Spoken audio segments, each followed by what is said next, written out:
Hi, welcome back to the Fantasy Football Profits. This is our Week 10 waiver wire video. It's late Sunday night, basically the end of Week 9. But before we get into the video, I want to take a moment to thank all of you that have been a part of this community, that are helping us grow the channel, whether it be watching our videos, commenting, liking, subscribing. Go ahead and do that. If you're not out there, subscribe to the video, hit notifications so you get new videos come out. And as we continue to grow the community, we want to make some changes in the off season to help improve what we can give you as far as product, delivery, information, things like that. So as resources come in, we're just going to put it right back into improving the site for you guys. Now, if you've been with us for a while, you know I always say this, but I've got to, because if I don't, inevitably I'm going to hear something from people out there. When we do this waiver wire video, I'm not going to just grab 2-3 guys. I'm going to grab a lot of different guys. Sometimes we'll talk about guys that aren't 95% available. The reason why we do that is a guy that's 95% available, even though he's widely available, you probably can't trust him, meaning you're rolling the dice a little bit on this guy. So we'll give you more guys that are less available, but with a multitude of guys, you can probably find someone in your waiver wire that you can use this week. Final thing that we always say, contextualize this information. Every site's different, every fantasy league is different. You need to flex this. And so take this information and put it into your league based on some of the different settings that you have. Let's just get into it right now. Let's look at some quarterback considerations coming up here. If you're dealing with injuries, bye weeks, whatever it might be, here's some quarterbacks that we think you can trust this week. Now, before we get into the quarterbacks, this week there's a lot of good streaming options. What I mean by that, there's a lot of good quarterbacks out there that are highly available that have good matchups. So if you're somebody who's on a bye or if you're in a 2-quarterback league, whatever it is, this week is a good week for you. There should be guys available. The first one I want to talk about is Baker Mayfield. So he's playing Atlanta. Atlanta gives up the second most points to quarterbacks. He's really progressing nicely as a rookie quarterback there. In fact, he's clearly leading the class of the 2018 quarterbacks. He looks, for me, head and shoulders above all the other ones out there. In the last 3 games, he's had 2 touchdown passes, and so that's looking good. Today, he threw for 297 yards. Now he's playing Atlanta coming up next week. Now, Matt Ryan's been playing really well. He's averaging over 300 passing yards per game. On the year, he's got 19 touchdown passes and only 3 interceptions. And what that means, that game's going to look an awful lot like the Kansas City game, meaning that Mayfield's going to have to throw a lot early and often to keep in this one, and it bodes well. I think another thing that bodes well, one, he's playing Atlanta, and Atlanta's defense isn't very good. Going into this game, the previous 5 games, that defense had allowed 34 points per game. So I think it's a great option out there. Baker Mayfield's playing better. He's playing a defense he can score points on, and Matt Ryan obviously is going to force him to have to throw the ball a lot because I assume Matt Ryan and that offense will score points. So I think he's a great option. Another guy out there to consider is Mitch Trubisky. Mitch Trubisky is about 28% available out there. He's playing Detroit, who allows the 15th most points to quarterbacks. Now, we had a quiet day this Sunday, Mitch Trubisky did. That's because they crushed the Bills. The final score was 41-9. He didn't need to do a whole lot there in that game. They didn't need to force it downfield. In fact, I started Tariq Cohen. The one hurt me a little bit because you could just see early in that game that they were out of it. But on the year, he's got 16 touchdown passes. He's really picked up his production last 4 or 5 games. You can really see he's become a real legitimate fantasy quarterback out there. Now, this offense is far from prolific. As much as I like Mitch Trubisky's progress, I don't necessarily trust that offense as a whole, but I think here's why you can trust him as a solid play week to week. It's his legs. This guy is really athletic. He's got 301 rushing yards in the year and 2 touchdowns. So I look at this week, I don't think it's a spectacular fit for him, but I think it's a very solid quarterback play. Another guy to consider out there is Ryan Fitzpatrick, and he is 36% available. He's playing Washington, that going into this weekend was allowing the 13th most points to quarterbacks. So he goes out today. Fitzpatrick has typical numbers for a Tampa Bay quarterback, and here's what I mean by that. He had 243 yards passing, 4 touchdowns, but he had 2 interceptions. Now, when you play Tampa Bay quarterbacks, you have to be okay with having interceptions. That's going to happen. And here's why. The defense is bad. They fall behind early, and they have to push the ball downfield. They're often pushing it into coverage. They're predictable because of game flow, and that's going to cause a lot of interceptions. But it's also why they're great. These guys are always playing from behind. They have to throw a ball a lot, so they're a great fantasy option there. So Matt Ryan goes out today versus the same Washington team. Goes out and he puts 350 yards out there and 4 touchdowns. So I said they were 13th easiest in terms of quarterback points. Well, that number is actually going to go up. Now you look at Ryan Fitzpatrick between now and the end of the year. This guy's going to have a lot of garbage time stats. He's going to be a great fantasy option there until Tampa Bay decides to give Winston a look again. I know some of you think that's not going to happen. I'm going to tell you right now, Jameis Winston will get an opportunity between now and the end of the year to be the starting quarterback again. And here's why. Let's not forget, even though he had a stretch where he struggled, Jameis Winston, apart from his off-the-field issues, is a former first-round pick, first overall. That heading into this season, his quarterback rate had increased the last 3 years. He's younger. He's only 24 years old. So let's be honest, Tampa Bay is not a good team. They're going to be out of it. At some point at the end of the year, they're going to let him come in and just take a look at what he has, and he's their option in the future there. In the meantime, pick up and play Fitzpatrick. This guy's a great fantasy option. And if you don't need him, here, let me give you a thought on that. If you don't need Ryan Fitzpatrick, if you feel set at quarterback, I don't know who you got out there, maybe pick up Fitzpatrick and trade your starter. Leverage that for something that you can get. I did that this week myself.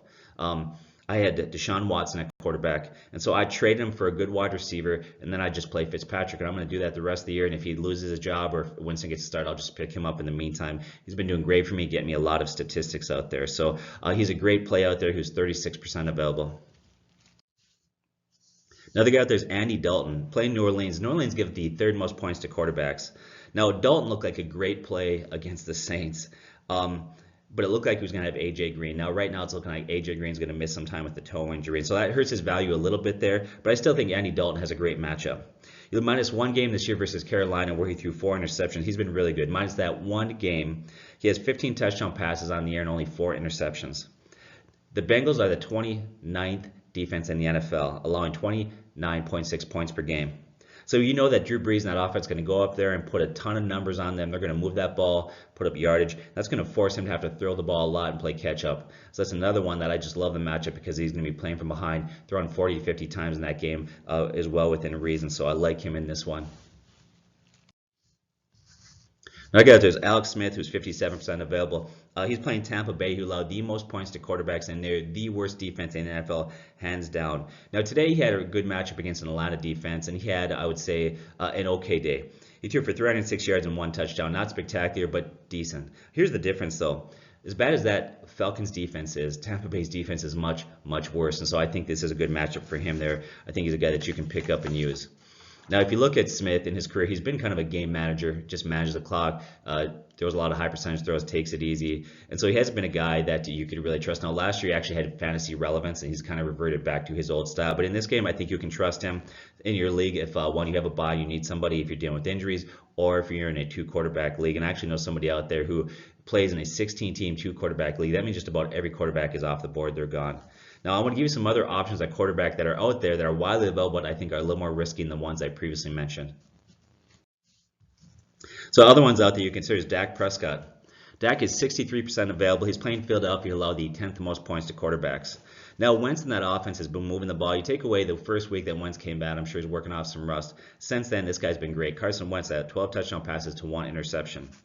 Now, Dallas doesn't want to get into a shootout in this one. I'm sure they want to keep it lower score and run the ball, things like that. A low scoring affair actually hurt Dak Prescott fantasy value. With that said, I don't think they're going to have much of a choice in this one because I think Philadelphia is going to move the ball, score points.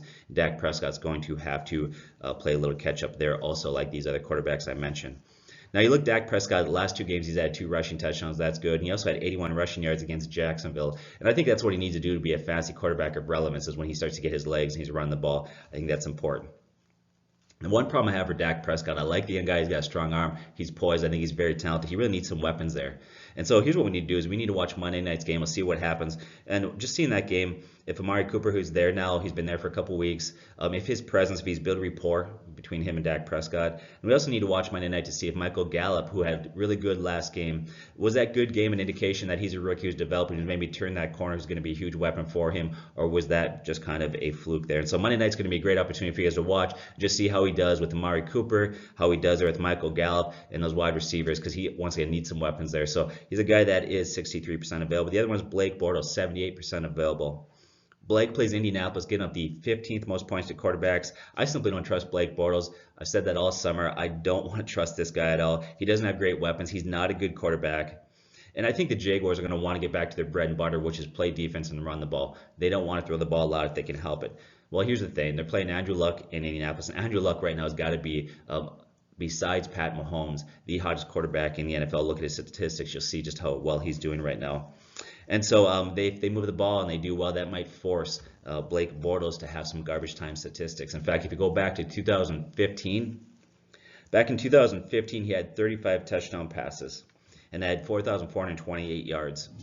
He also added to that 310 rushing yards and a couple TDs. Now, if you did your research on that year, those stats look really good, but almost all those statistics happened late in games when they were behind and other teams were playing a pre-vet defense. So he really boosted his numbers there, and that could happen again in some of these games coming up there where maybe he has some value because they fall behind and they have to throw the ball. But if you look at the last 4 games, Blake Bortles has been terrible. He's got 3 touchdown passes to 5 interceptions, and those numbers don't even tell the whole story. He actually was worse than that. So I think he's very bad, but He has a decent matchup. I would tell you, if you feel compelled to use him, buy or beware. I've got to wonder if Sam Bradford, who now has been cut by Arizona, will be brought into that team. So it might be too late to save their season. So he is 78% available. He does have a good matchup, but I do have concerns. Another one out there is Eli Manning, 84% available. Versus San Francisco, allowing the 7th most points to quarterbacks. Now, the last 4 games, he's averaging 330 passing yards per game. But where he's killing fantasy owners, he's only had 8 touchdown passes for the year. They're lower. But if you're in a big league or if you're really in a pinch, he's somebody you can maybe take a chance on.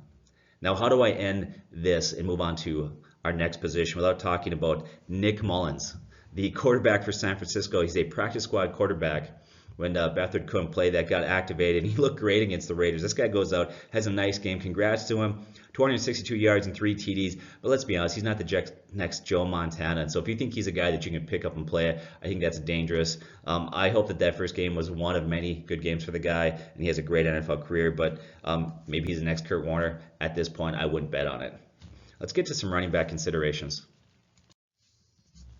So when we look at running backs here, when we talk about waiver wire considerations, there's so many different reasons why you go to the waiver wire and many different needs that they fill. It might be a 1-week fill-in for a bye that's out. You just guys on a bye, you need somebody there. Maybe you're in a dynasty league and you're looking ahead to next season.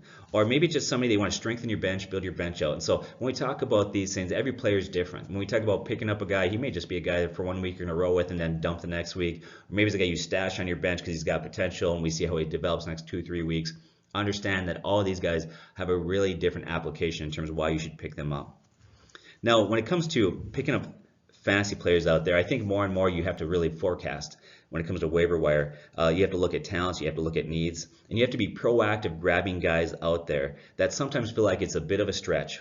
You almost have to grab guys a lot earlier than maybe you had maybe 10 years ago. I go back, I played fantasy football in the 90s. We didn't have computers, all this research. I had to call my lineup in. A lot has changed in the last 5 or 6 years. Fantasy sites now really allow owners to do research, and I think what's happening, because more research and information is coming in, that they're more ahead of the game than they used to. Used to be a few guys, if you were a hardcore guy and you did a lot of studying on your own, you could kind of get an edge on some others that were less diligent. Well, that gap is closing now, which means you got to try harder to forecast and be ahead. You got to take some chances out there. The other thing I want to mention there is sometimes people come to us and they want a lock. Give me a lock that I can play this week that's going to be great, that I can know is going to produce. I'm going to say this right now, unless you're a very shallow league or you're in a league that's very inexperienced, the waiver wire this time of year is getting pretty thin. You're usually not going to find a lock out there in terms of trustworthy production, because to me a lock has to be 2 things. It's got to be a great player with a great matchup. Well, if there's a great player available on your waiver wire, there's something fundamentally wrong with the league that you're playing in out there. And so understand that also. I think that it takes creativity. If you want to have a lock this time of year, a guy that you can trust week in and week out, it takes a few things. Creativity, it may take an injury to a player to open up a spot, or it may take you making a trade. So understand there's limitations on the waiver wire this time of year. But you always have to stay a step ahead of your competition. You always need to be building and improving your bench. Let's get to the first guy, Josh Adams. So running back for the Eagles, 90% available. I can't believe he's still 90% available out there. Now, Smallwood and Clement, ever since Jay Ajayi went down, they've really underwhelmed at best. They haven't played that good. He's a rookie out of Notre Dame. He has really good size, 6'2", 225, so he's big and physical. Last week they played, he had 9 carries, 61 yards, 6.8 yards per carry, looked really good. And Coach Doug Peterson came out and he said, he really had a hot hand. And what we're seeing here, if you listen to it, if you look at the coaching staff for the Eagles, they're really taking notice of his talent, what he's done there. Goes on to say, Eagles running backs coach Deuce Staley said this about him. What he does, when he gets a chance, he's going to take advantage of it. And so all these positive things are coming out of camp. They think this is a guy that's going to increase his workload. He can be productive there. Now we look at the complexity of this offense, blocking, protection, things like that. I don't think that Smallwood and Clement are going to lose their job. I think they're going to be very active in that offense. But he's a guy that's a great sleeper because of his side in how Smallwood and Clement have underperformed. I think he has to be put on your bench. He has to be stashed. This guy could become a legitimate RB1 out there for that team. And so go ahead and pick this guy up, put him on your bench. Let's see what he does this upcoming week. I think he's a great play. Grab this guy. Another guy out there is Mike Davis. 82% available out there. So Chris Carson heading into this Sunday was questionable with the hip injury. And then during the game, he was sidelined on the first drive of the second half. And why not say that he was spotted with his left leg heavily wrapped on the sideline. So he goes into the game, he's already questionable with the hip injury. That same hip injury caused him to miss week 4, and then sure enough, halfway through the game, he's on the sideline with his leg wrapped up. He didn't play the rest of the game, and after that, it was all Mike Davis and Rashad Penny out there.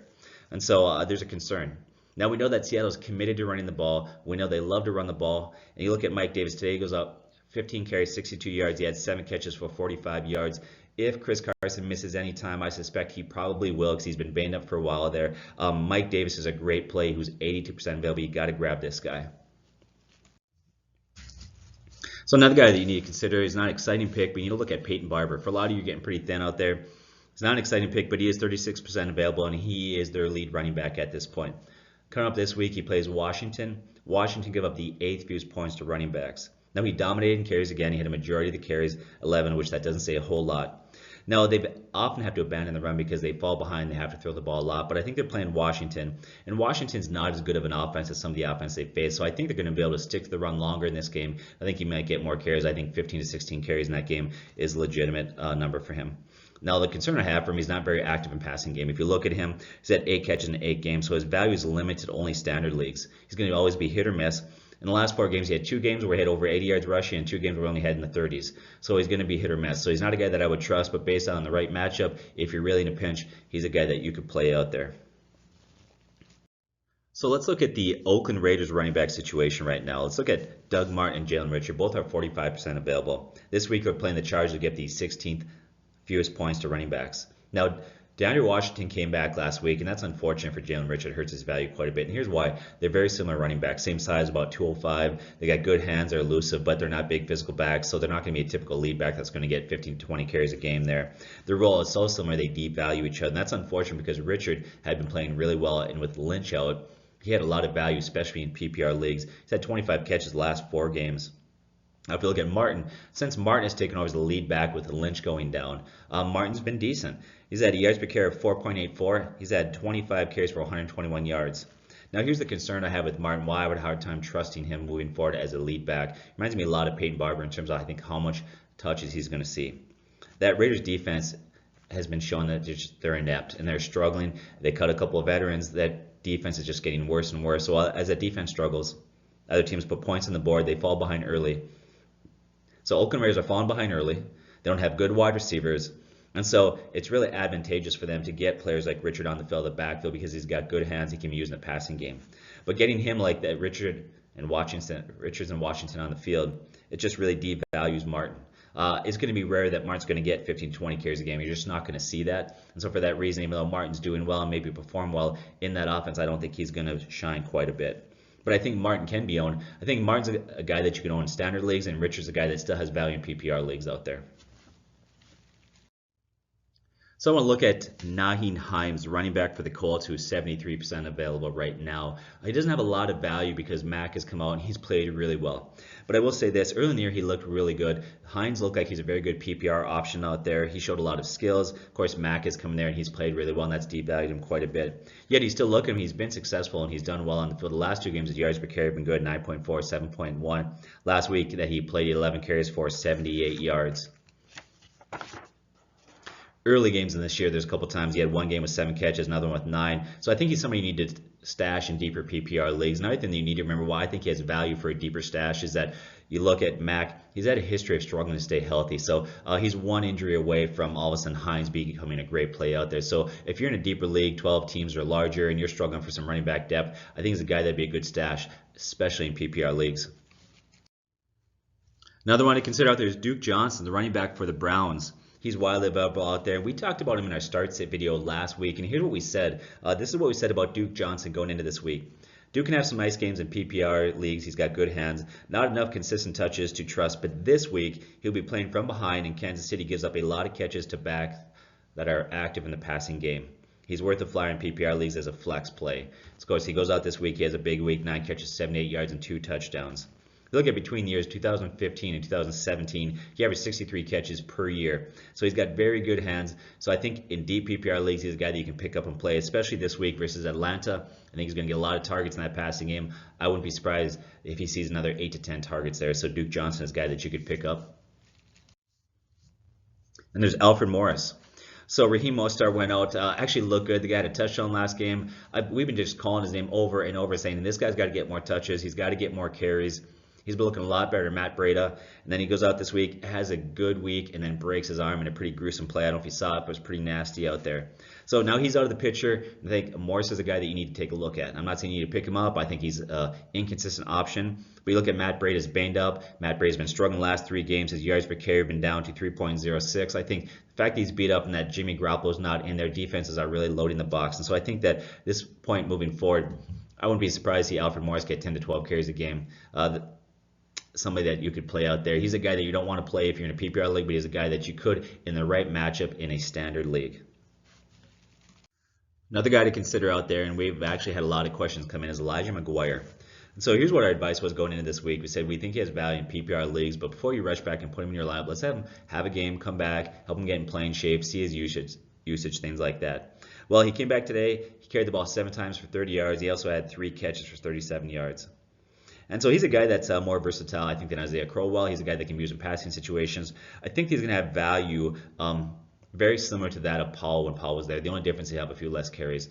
He's a deeper play in PPR leagues. That's probably about where you want to use him. Other than that, he doesn't have a ton of value there. Another thing that's concerning for him, I think he'd have more value, but you look at Sam Darnold, the rookie quarterback, is really struggling. That whole offense is really beginning to struggle at this point. So that devalues him a little bit there. But he can be picked up and played in deeper PPR leagues.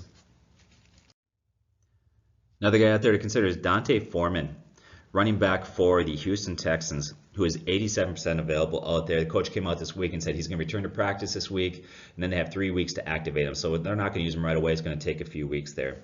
But I think this guy got value, especially if you're in a dynasty league. Now, Lamar Miller had struggled leading up to this season. He'd struggled earlier this year, and then the last 2 games he played well, but today he kind of reverted back to his old form. He struggled, Blue struggled there. Now, part of his struggles today could be the fact that Denver front 7 has been playing a lot better as of late. Early in the year, they were terrible against the run, but the last 3 games have really tightened up quite a bit there. So this could simply be an off-week Lamar Miller, or it could be him reverting back to the steady decline that we had seen the last few years.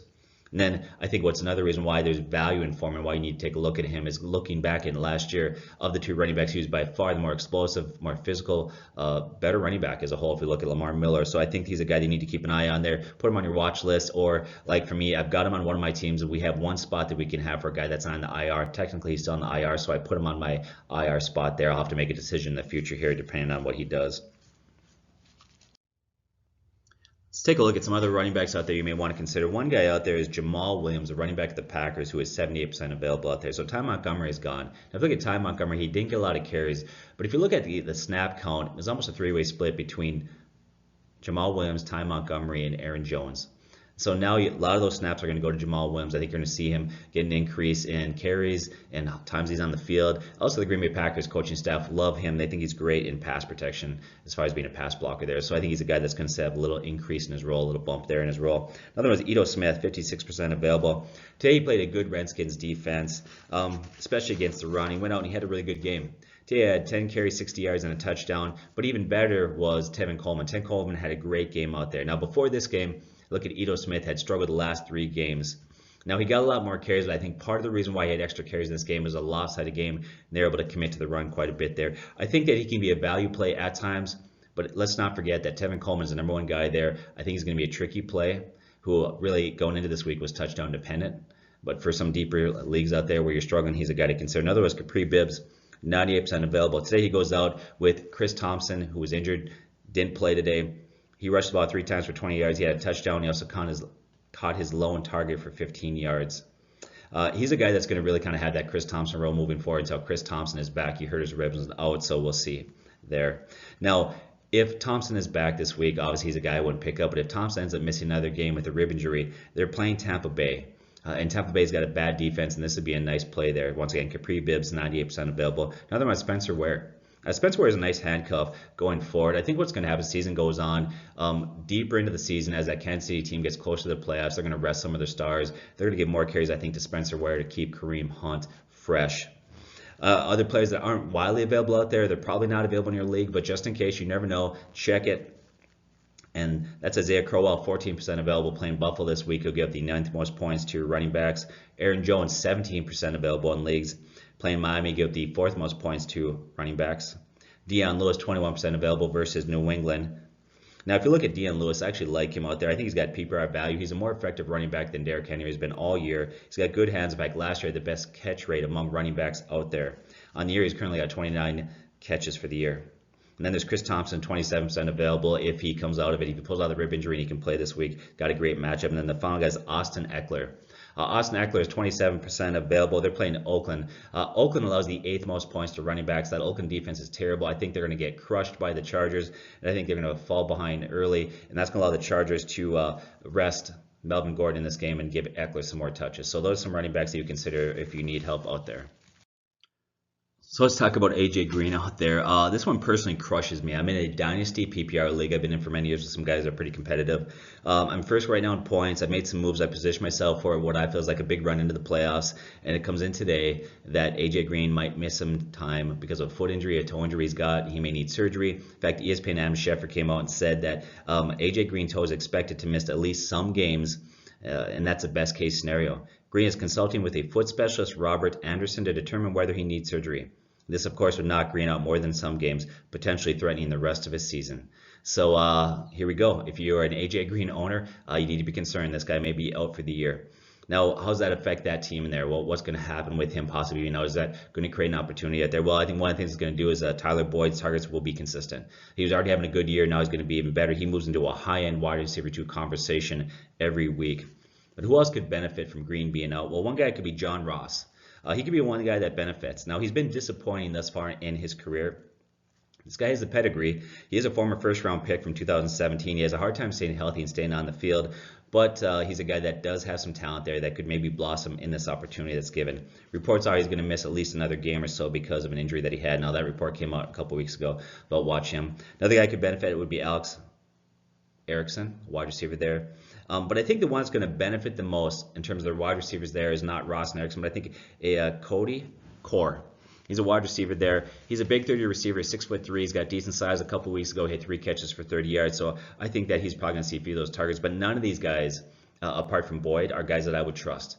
Guys, maybe keep an eye on there. Maybe watch this upcoming week, see if their targets, their volume was good, their snap count was good. If they're a guy you could play, but once again, AJ Green might be out. So watch these guys. If you own AJ Green, you want to probably start looking at getting another option out there. Another guy out there to consider is Marquez Valdes-Scantling, 74% available, the Green Bay Packer wide receiver. You look at Geronimo Allison sat tonight. You look at Cobb, hasn't been that dominant. And that offense likes to throw the ball a lot. And this guy's actually been trending well, playing well. He's looking good. He's shined lately. Today, he has 3 catches, 101 yards. He's got 317 yards the last 4 games. During that same stretch, he's got 30 targets the last 5 games.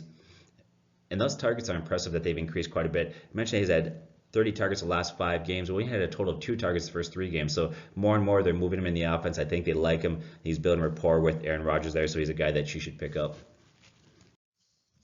And there's Christian Kirk out there, 74% available. Now they're playing Kansas City this week, who give the 12th most points to wide receivers. Now you look at Kansas City and Pat Mahomes, that offense is fun to watch. They're exciting. They are virtually unstoppable. They're going to go out there. They're going to put points up on the Cardinals. And so I think that's going to force them to have to throw a lot. I think you get a lot of garbage time stats in this one here. He's had a touchdown 2 of the last 4 games.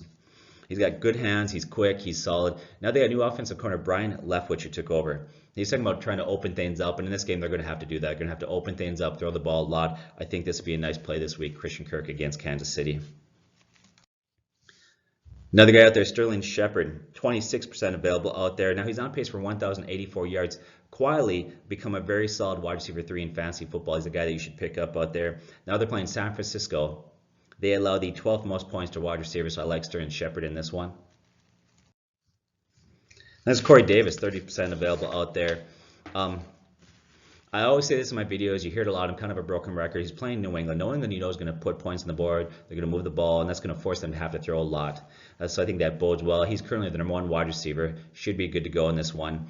Last year in the playoffs, they faced New England. He had a good game, 8 catches, 63 yards, and 2 touchdowns. I'm not saying he's going to go do that again, but for some of you out there that are kind of desperate for a wide receiver, he's a guy that you can pick up that's readily available. And there's Courtland Sutton, 34% available. Next week he's on a bye. So they trade away Demaryius Thomas there. Now that really opens the door for him. He's excelled and made some nice plays this year. He's looked good. He's big, physical. He didn't have great numbers today. 3 catches, 57 yards. I think that's mostly because if you look at the Texans defense has really turned things around. They're playing a really good ball. That front seven put pressure on the quarterback, and so I think they created problems. When he comes out of his bye week, his schedule gets very wide receiver friendly, and so I think that's going to help quite a bit. I think he's a guy that you're going to want to own down the stretch. There's Donte Moncrief, 89% available out there. I really don't like any of the Jacksonville players per se because I'm not a big fan of Blake Bortles. But in 4 of the last 5 games, he's been productive. He's currently their best and most reliable wide receiver there. In 4 of the last 5 games, he's had yardage totals of 109, 76, 54, and 76. Twice he's had double-digit targets. He's had 22 catches to go with that during that same stretch. He had 13 touchdowns between 2015 and 2016. This is a guy that showed promise, but he's had a hard time sometimes staying on the field, being healthy. But I think he's in a prime position for the rest of the year to probably become their #1 wide receiver. I do lower his ceiling because I'm not a big fan of Blake Bortles, and I do think that the Jaguars want to win games by running the ball, playing defense. So they don't want to throw it if they have to 30, 40 times a game. But Donte Moncrief is really become the #1 guy there for Jacksonville. So here's a guy that showed some potential out there, Adam Humphries. But what do you do with this guy? Well, he had a nice game today, 8 catches, 82 yards, and 2 touchdowns. Look at the last 4 games. His targets have increased, his yards, his production's going up. Now, if you look at the last 2 years, they've been fairly productive, 622 receiving yards and 631. So those are solid numbers, not great, but they're solid. The upside for him is he plays on a great offense in terms of fantasy anyways. They have to throw the ball all the time. The downside that I have is that target distribution, I don't trust it. You got Jackson, Evans, and Godwin there. And so it's really hard to trust the target distribution. Now, Evans today only had 1 catch, but he was targeted 10 times. Obviously, that's an issue of just coverage, things like that.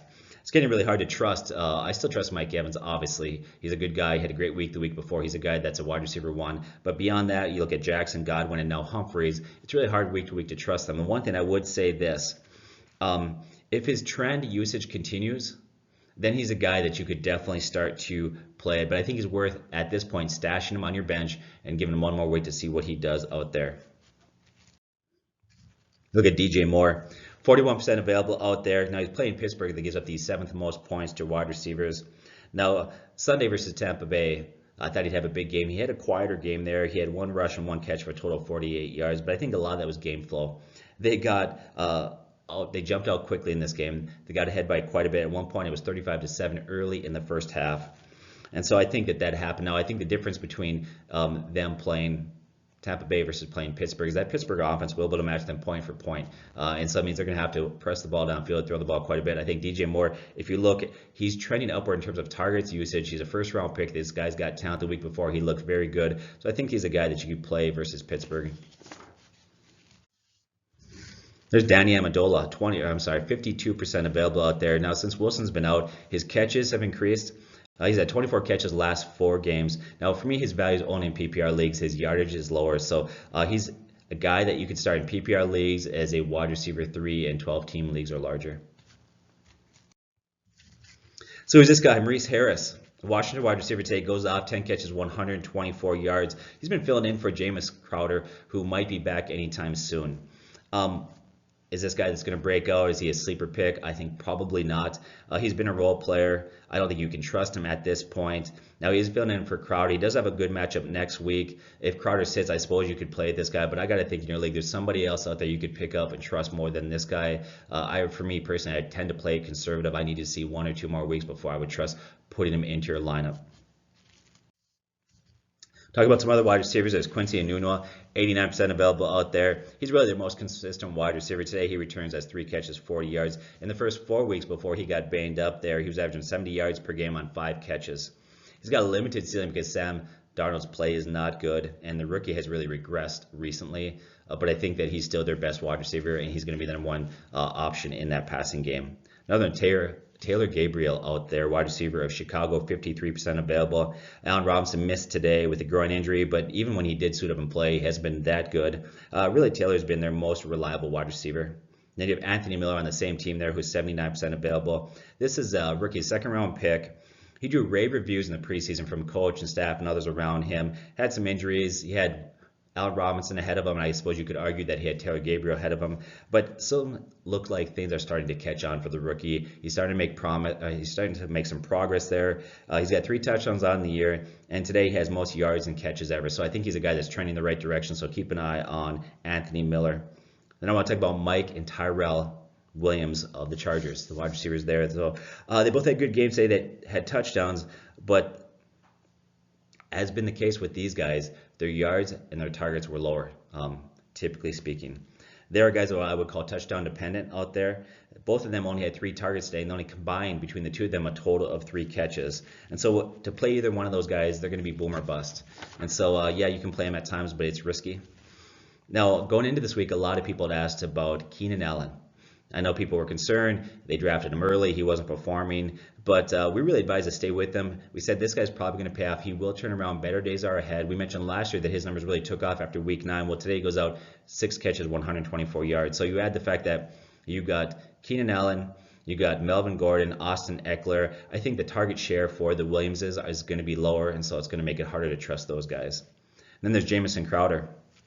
68% available out there. He plays Tampa Bay coming up. That's a great matchup. He's missed time, but if he were to come back, that slot receiver might be a nice play this week. You got Cole Beasley, 79% available out there playing Philadelphia. Philadelphia gives up the 5th most points to wide receivers. Now you look at the last 2 weeks, he's actually been effective. You look at Cole Beasley, he had one game, 7 catches for 56 yards, 9 catches for 101 yards. You know, early in the year, too, he had a good game. Week 1, he had 7 catches. So if you look at him, his catch totals are going to be decent. His yardage totals aren't good, typically speaking. That's been that way throughout his career. And so he only has value in PPR leagues. I would stay away from him in standards.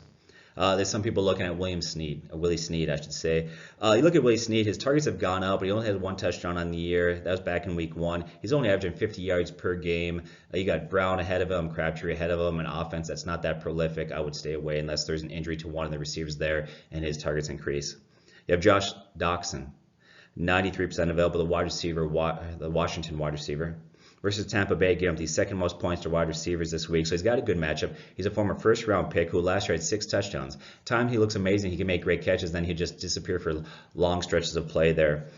He's had a really hard time in his career putting it all together. But in the last 4 games, his catches have increased. He's got a great matchup there. And so if you're very desperate, Josh Doctson for Washington could be picked up and played. Then you have Michael Gallup, 94% available out there. And so he's a guy that had a good week last week. He had 3 catches, I believe it was 81 yards and a touchdown. He's another guy that had a lot of rave reviews coming out of preseason, but has been very quiet. Maybe he's starting to pick it up. Keep an eye on him. And there's Tajay Sharp, who's 94% available. This guy's coming off a big week he had just recently.